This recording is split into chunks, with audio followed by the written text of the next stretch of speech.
بسم اللہ الرحمن الرحیم۔ عزیز طلبہ السلام علیکم۔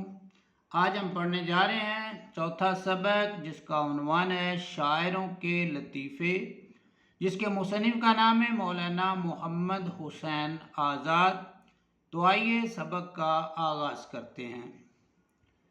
ایک دن لکھنؤ میں میر اور مرزا کے کلام پر دو شخصوں نے تکرار میں طول کھینچا۔ اس میں بہت زیادہ انہوں نے بحث و مباحثہ کیا۔ دو شخص، ایک میر ہے اور ایک مرزا۔ میر سے مراد میر تقی میر اور مرزا سے مراد مرزا محمد رفیع سودا۔ دونوں خواجہ باسط کے مرید تھے جنہوں نے تکرار کی، بحث کی۔ وہ دونوں اشخاص جو ہیں وہ خواجہ باسط کے مرید تھے۔ انہی کے پاس گئے اور عرض کی کہ آپ فرمائیں۔ انہوں نے کہا کہ دونوں صاحب کمال ہیں، مگر فرق اتنا ہے کہ میر صاحب کا کلام آ ہے اور مرزا صاحب کا کلام واہ ہے۔ مثال میں میر صاحب کا شعر پڑھا۔ شعر کیا ہے؟ سرہانے میر کے آہستہ بولو۔ سرہانہ جدھر کو سر رکھ کے چارپائی پہ سوتے ہیں، بیڈ پہ سوتے ہیں، تو وہ کہہ رہے ہیں سرہانے میر کے، میر تقی میر، میر تخلص ہے، آہستہ بولو، ابھی ٹک روتے روتے سو گیا۔ ٹک ذرا ابھی کے ہی معنی میں جو ہے وہ آتا ہے۔ پھر مرزا کا شعر پڑھا۔ سودا کی جو بالی پہ ہوا شور قیامت، خدام ادب بولے ابھی آنکھ لگی ہے۔ سودا سے مراد مرزا محمد رفیع سودا ہے، اور یہاں لفظ سودا جو ہے یہ شعر کا جو ہے وہ تخلص ہے۔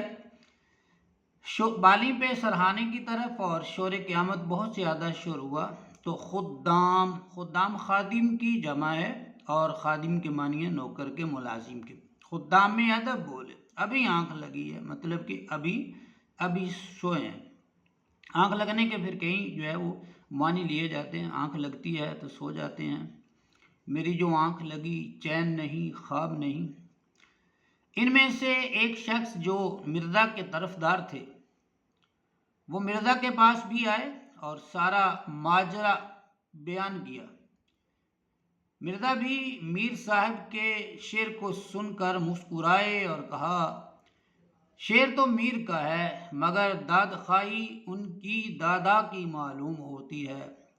دادا آیا کے معنی میں، آیا جو بچوں کی دیکھ بھال کرتی ہے۔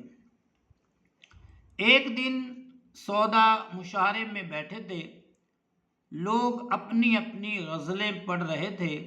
ایک شریف زادے کی 12-13 برس کی عمر تھی۔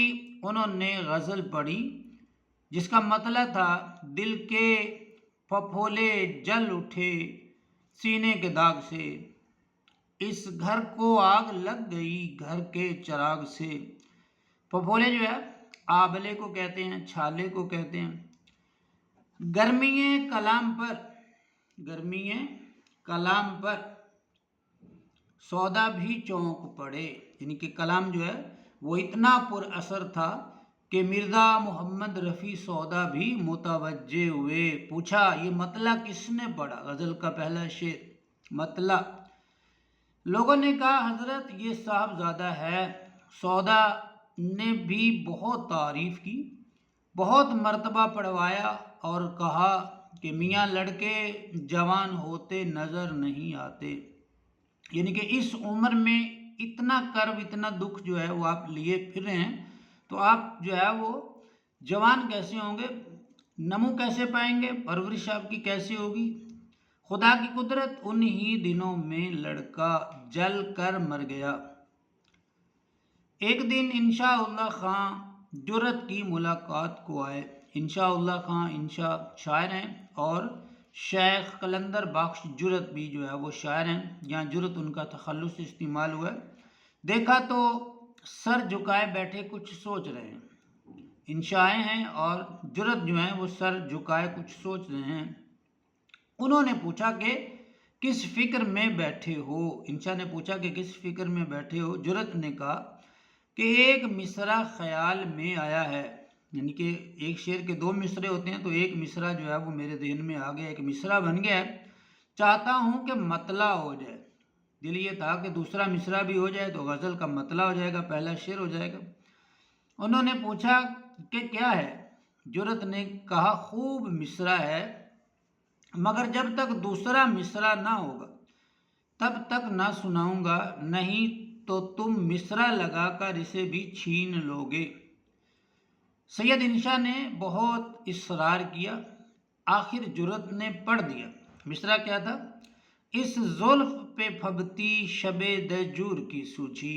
شب دجور جو ہے اندھیری رات کو کہتے ہیں، تو سید انشا نے فوراً کہا اندھے کو اندھیرے میں بہت دور کی سوجی۔ اصل میں یہاں پہ جو بات سمجھنے والی ہے وہ یہ ہے کہ جو شیخ قلندر بخش جرت ہیں یہ نابینا شاعر ہیں، اور نبینے کو کچھ نظر نہیں آتا، تو اب پھر جو ہے وہ جس کو نظر نہیں آتا اور وہ پھر کالی زلفیں دیکھ رہا ہو، سیاہ زلفیں دیکھ رہا ہو، تو پھر جو ہے وہ ہنسی والی بات بھی ایک طرح سے ہے۔ اسی لیے جو ہے وہ سید انشا نے فوراً کہا اندھے کو اندھیرے میں بہت دور کی سوجی، یعنی کہ تو اندھا ہے، تجھے کیا نظر آئے گا کہ زلفوں کا کلر رنگ جو ہے وہ کیسا ہے۔ جرت ہنس پڑے اور اپنی لکڑی اٹھا کر مارنے کو دوڑے۔ دیر تک سید انشا آگے آگے بھاگتے پھرے اور یہ پیچھے پیچھے ٹٹولتے پھرے۔ ایک مشاعرے میں شیخ امام بخش ناسک ایسے وقت پہنچے کہ جلسہ ختم ہو چکا تھا، مگر خواجہ حیدر علی آتش وغیرہ چند شعراء ابھی موجود تھے۔